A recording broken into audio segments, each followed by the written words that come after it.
Hi,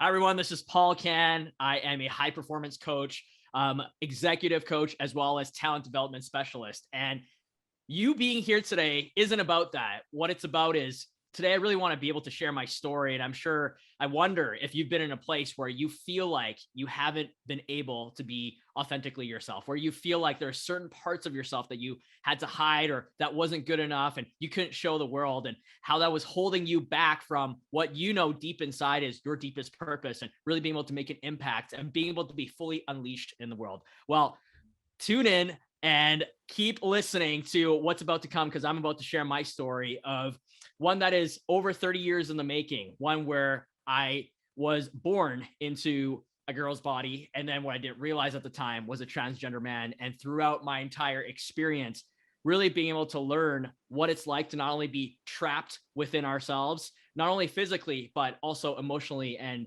spiritually as well, and within ourselves, of holding ourselves back to our greatest potential. And I'm more than excited to share my story today with Michelle. And so tune in to really figure out what is going to be the key to you turning your authenticity into your superpower.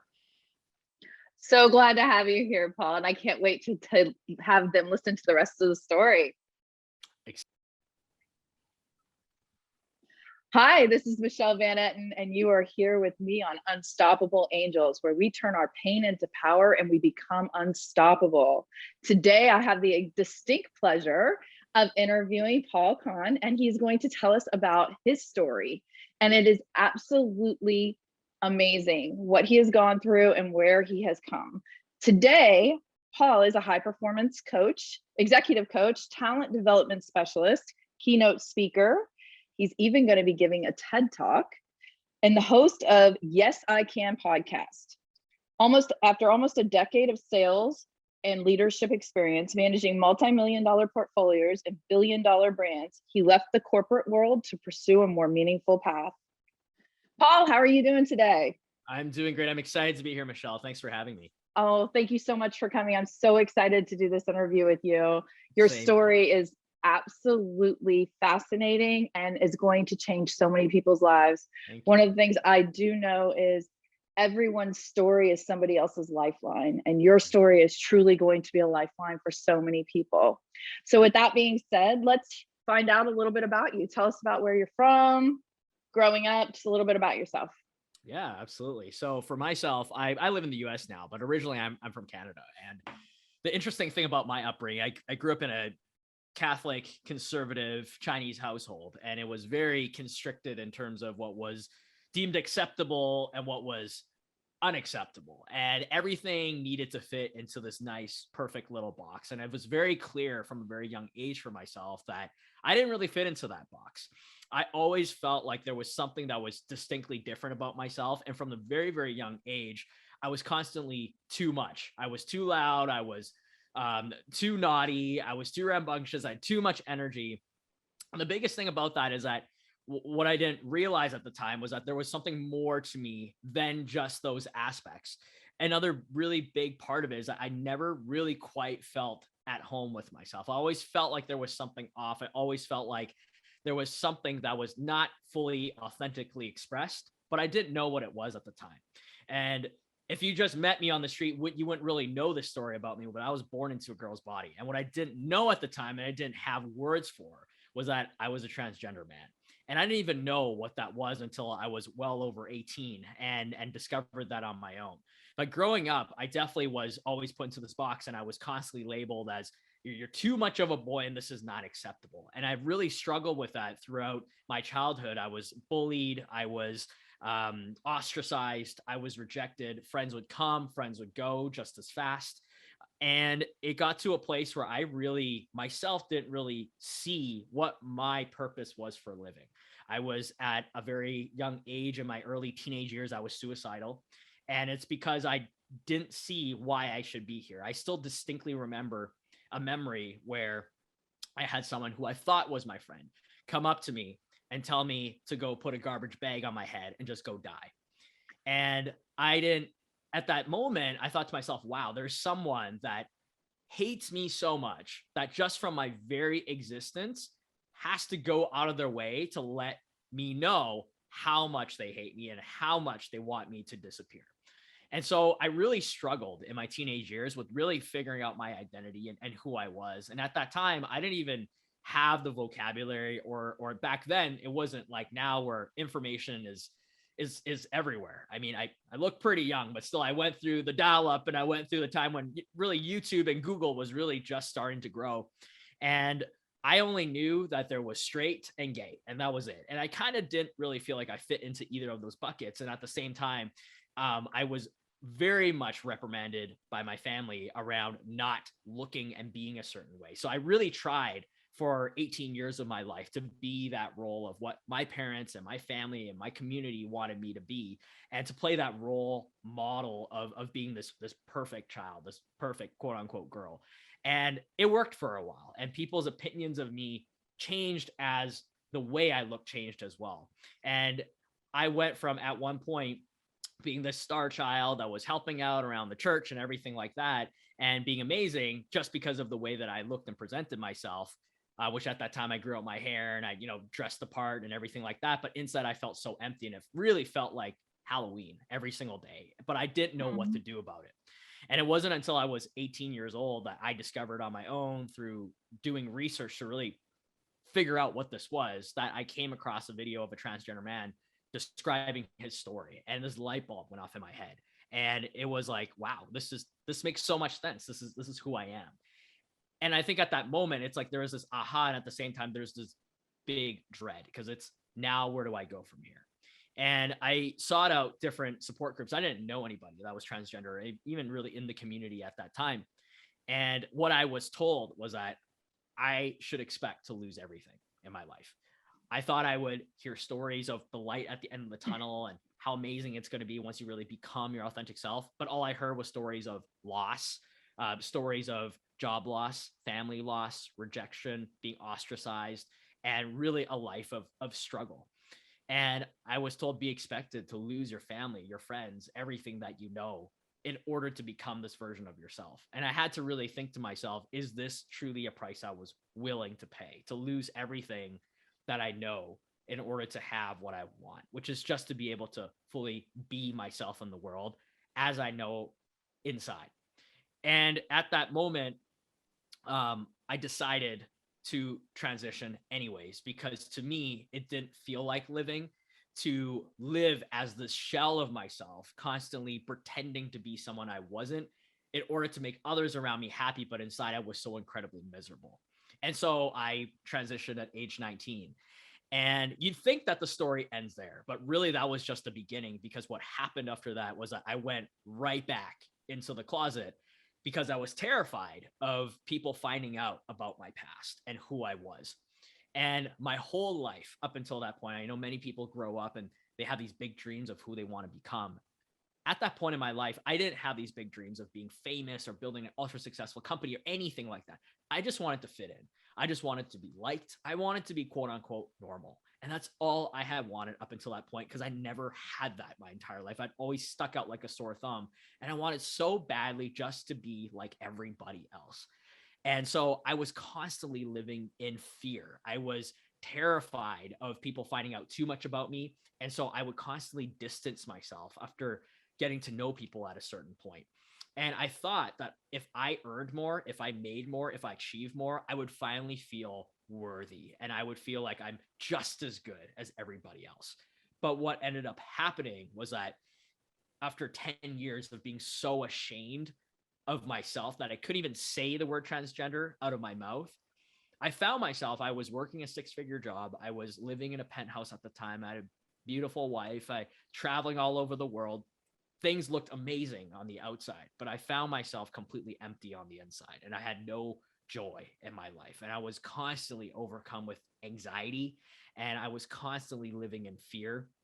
And it was affecting the relationships closest to me, because I was constantly self-sabotaging, subconsciously pushing people away, my wife especially, Well, I because want to back up a little bit because yes, yep. there's I'll so pause much there. there. Pause me Like, where you want. Like, whoa, keep going. hold on. I'm like, okay, yeah, I was going, okay, well, I could let you keep going, but there's some things we went through so much stuff at one time.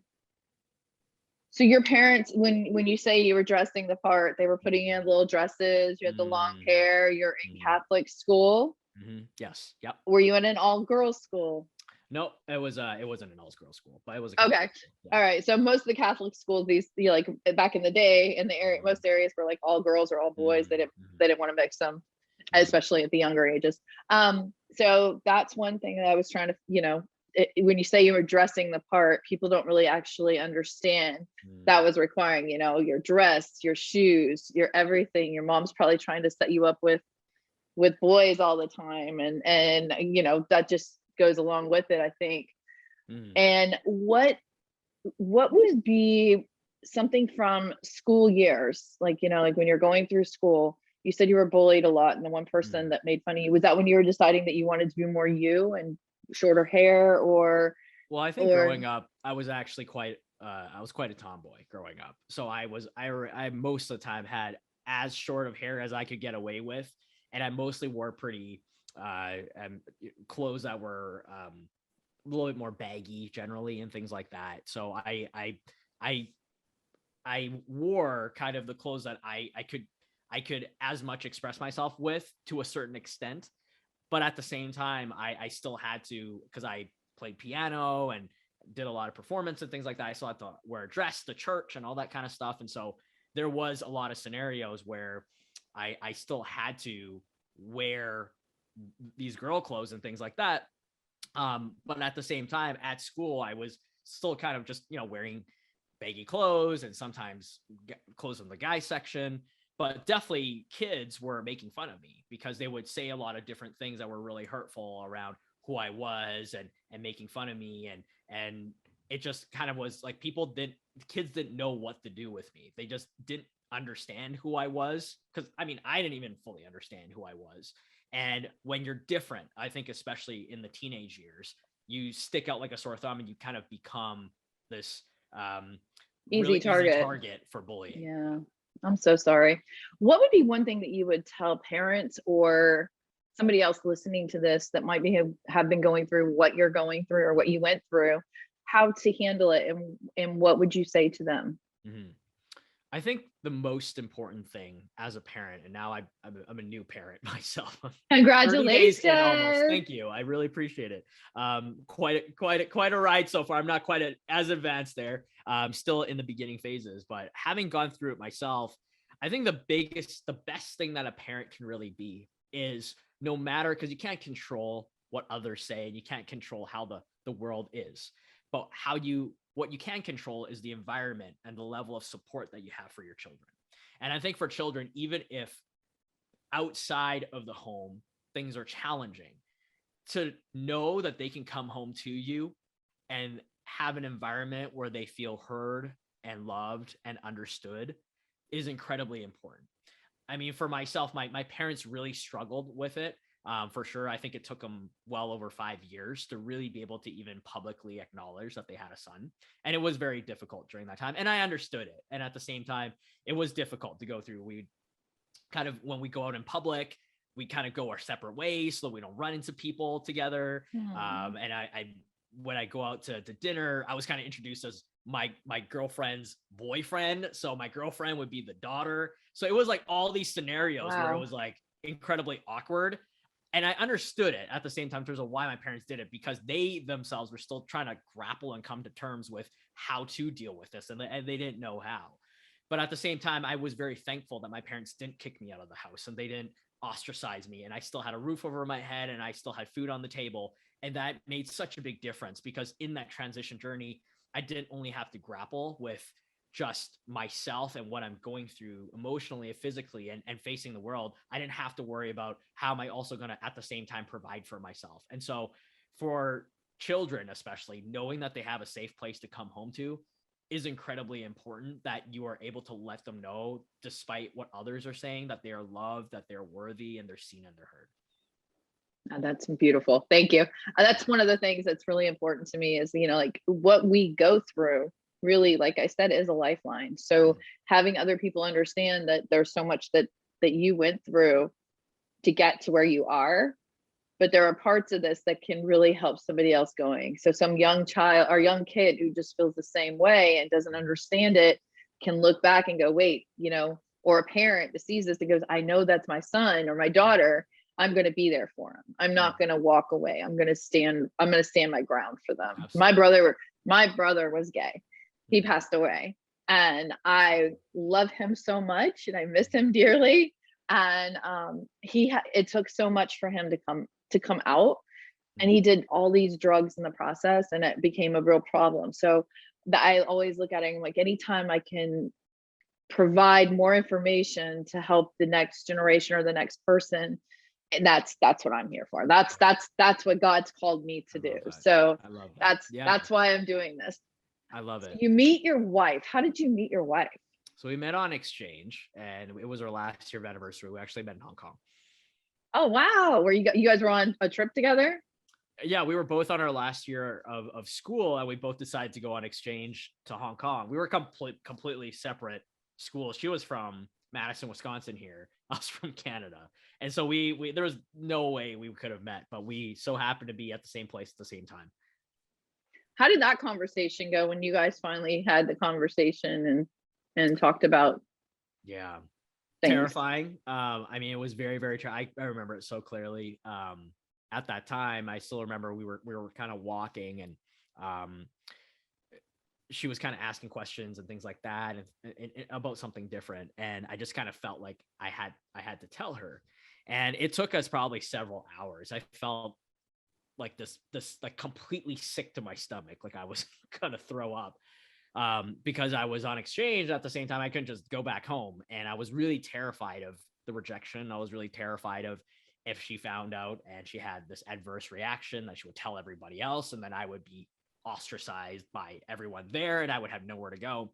So I was really, really scared of the repercussion of if she did know. And I just remember, after for so long, actually became a really comical situation, because she knew that there was something I wanted to tell her. She kept trying to get it out of me, but I kept stalling. And then at one point she was like, okay, like I don't even, whatever it is, it's fine. You know, like as long as you're not a serial killer or something like that, I'm okay with it. And so I told her, and then she was like, oh, okay, that's totally fine. I thought you were some sort of like secret ninja, or, you know, you're some sort of assassin I or love something your wife. like that. My wife is hilarious. Oh my God, she's amazing. Yeah, so that's kind of how it went. And then afterwards, though, there was a lot of processing, I feel like, of herself as well, asking herself, is this something that she wants as well? Because it's a different lifestyle, not really lifestyle, but something that there's different things that she would have to come to terms with as well, and be okay with. Because, and I told her, like, walking down this path with me, it's not going to be easy at times, and I want you on your own to be okay with knowing what you're getting into, because I don't want you to feel like you have to do any of this. Like, I am on this path because I am, but you have a choice. And so she really had to come to terms with that, as we continued our relationship, which was, you know, a lot of ups and downs with that. But, you know, at the end of the day, she really felt called. Like, we were just two souls that met each other, and she was willing. And I'm so incredibly thankful, because she transformed my life. So she seems pretty amazing. And your baby's so beautiful. Thank you. Okay, so now we're going to go back.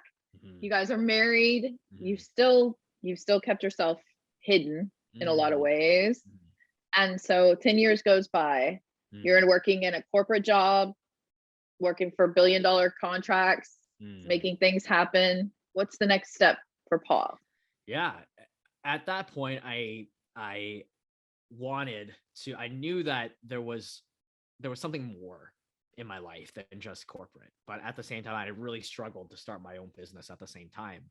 But the biggest part of it was that in my marriage, we really hit a wall. We were really struggling, and we were just not seeing eye to eye. And there was just a lot of turmoil between the both of us. And we really struggled to connect. And there was really this resentment, I think, between the both of us, of different things that were occurring. My father-in-law had pancreatic cancer at the time. And so she would be gone for lengths of time to the US to take care of him. I was in Toronto by myself.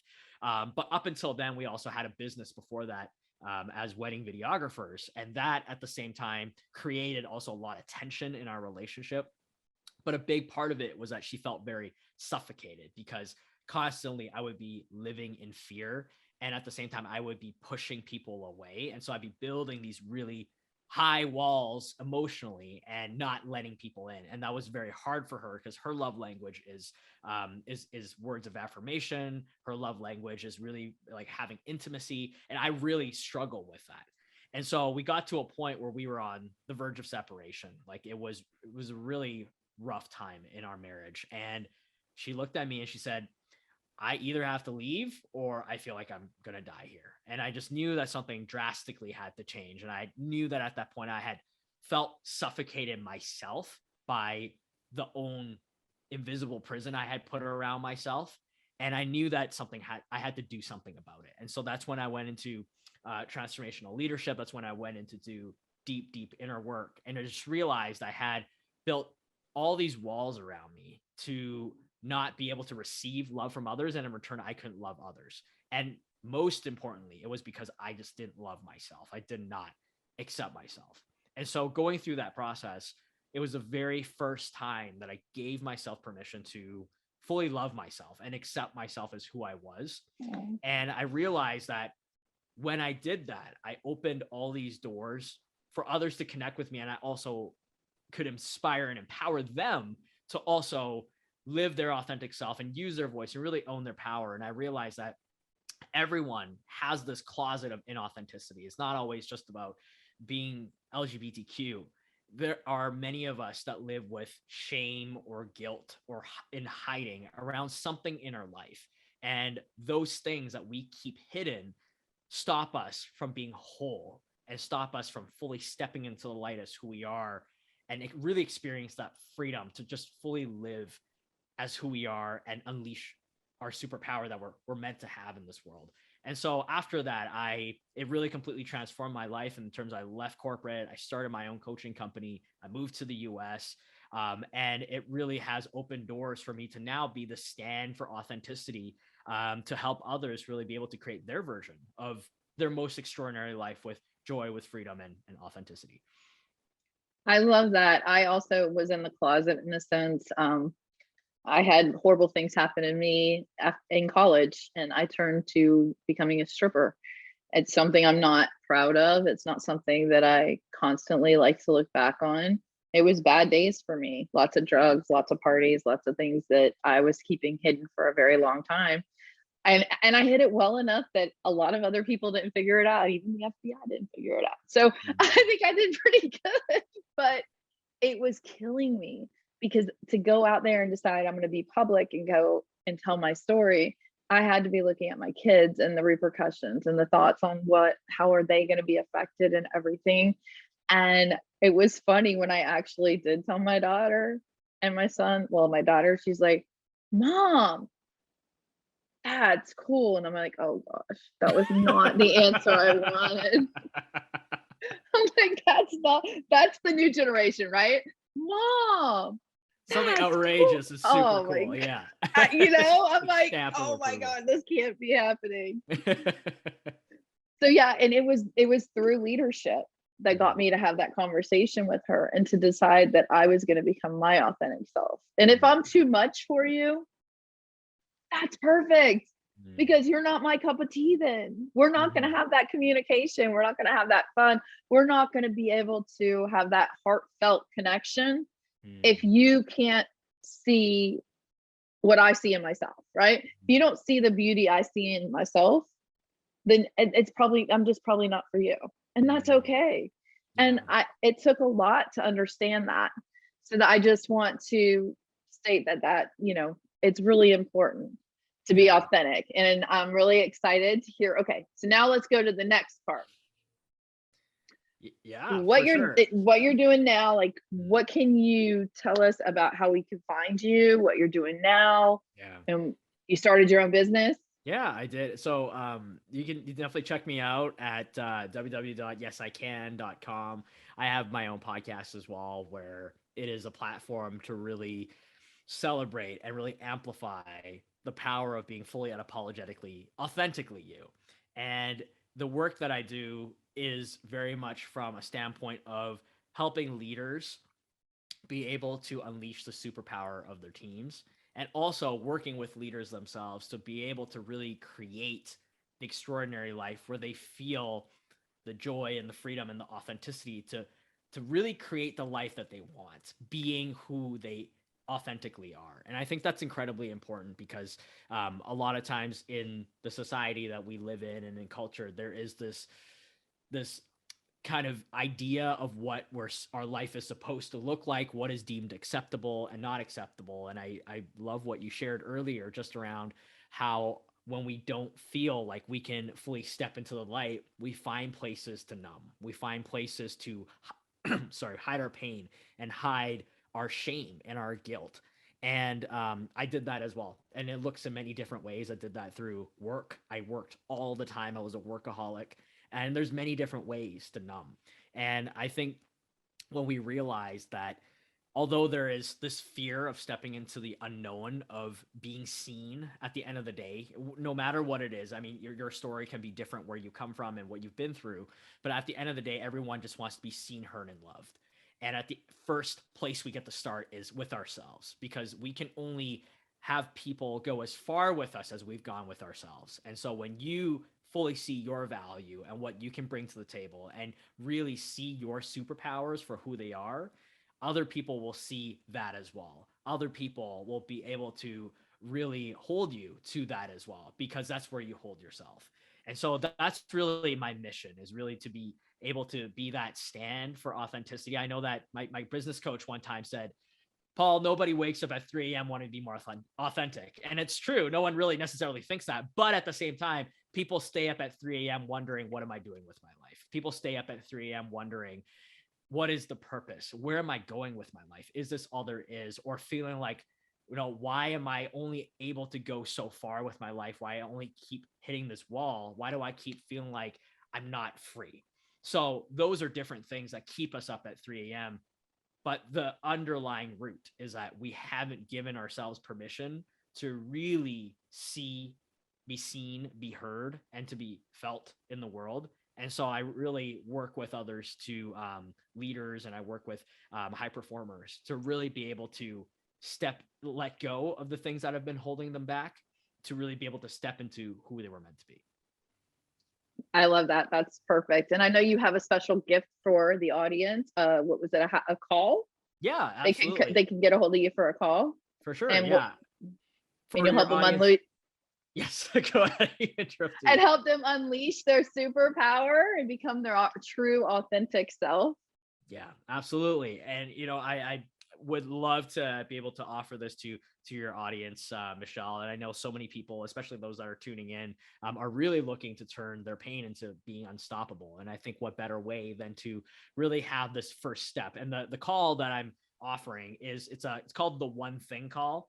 A lot of times we feel like there's so many different things that we need to do, that we need to change, that we need to tackle in order to really change our lives or really become that next level version of ourselves. But it really starts with one thing. And I think the first step is the most important. So on this 30-minute call, it's a free call. It's a call that we're going to go into what your vision is for your life, your biggest vision for your life. And at the same time, identify that one thing that you can shift that's really going to make the difference for you to have your best year ever. And this can really apply to anybody in any area, whether you're an entrepreneur, whether you are in corporate yourself. If you are looking to really up level your life, you feel like you've kind of hit that plateau and you feel like there's something that's holding you back and you can't quite put a finger on it, we're going to identify that, and we're going to identify what's one thing that you can shift in order to move you powerfully forward in that direction. Perfect. Paul Khan, thank you so much for being here today on Unstoppable Angels. And I'm just so excited to get to know more about you and to learn a lot more about what you're doing in this world. So thank you again for coming on. And I hope that we'll have another chat later on and I can learn more about your new baby in the house and Absolutely. everything that's going on. So thank you. Yeah.